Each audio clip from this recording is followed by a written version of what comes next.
नमस्ते विद्यार्थी भाइ बहिनीहरू। आजदेखि तपाईहरुको कक्षामा एकजना नयाँ साथी थपिनु भएको छ। उहाँले आफ्नो परिचय दिनुहुनेछ। नमस्कार साथीहरू, मेरो नाम गणेश कुमार परियार हो। म इटाली 4 श्रमिक टोलमा बस्छु। धन्यवाद।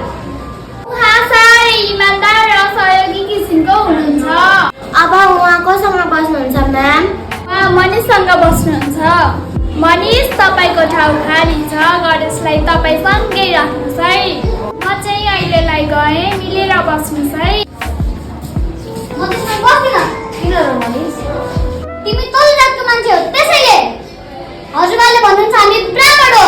ब्राह्मण भनेको को तिमीलाई थाहा छ? सबैभन्दा उच्च जात। तिमी जस्तो तल जातले छोएको खानुपर्ने हुन्न र तिमीसँग बस्नु हुन्न। उठ्न जाऊ। हे मनिष, अझै पनि जातको कुरा मान्छे जातले यहाँ दिलले ठुलो हुन्छ। खाली ठाउँ छ त उसलाई त्यहाँ बस्न देऊ न। तिमीलाई उसको यति नै माया लाग्छ नि तिमीसँग राख नि त। आखिरकार तिमी मात्र क्षेत्रीय छोरा हो नि, राख्न सक्छौ? सक्छु। आऊ गणेश, बस। मेरो लागि संसारमा केवल एक जात छ, त्यो हो मानव।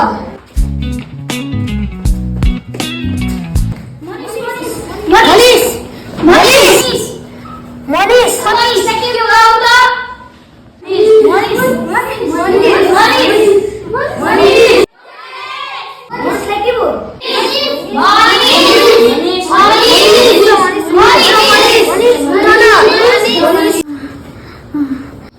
मनिष मलाई एक्कासी चक्कर लागेछ।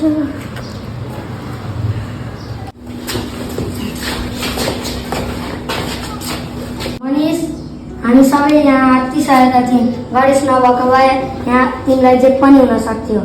मनिष, तिमीले जसलाई अपमान गरेको थियौ, आज उसले नै तिम्रो ज्यान बचाएको छ।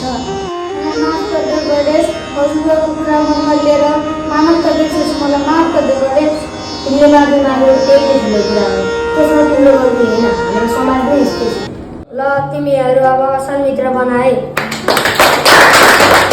विद्यार्थी भाइ बहिनीहरू, यही हो साँचो शिक्षा। जन्म कुन जातमा हुन्छ भन्ने कुरा हाम्रो हातमा हुँदैन, तर सबैसँग प्रेम, समानता र आदरपूर्वक व्यवहार गर्नु त्यो हाम्रो जिम्मेवारी हो।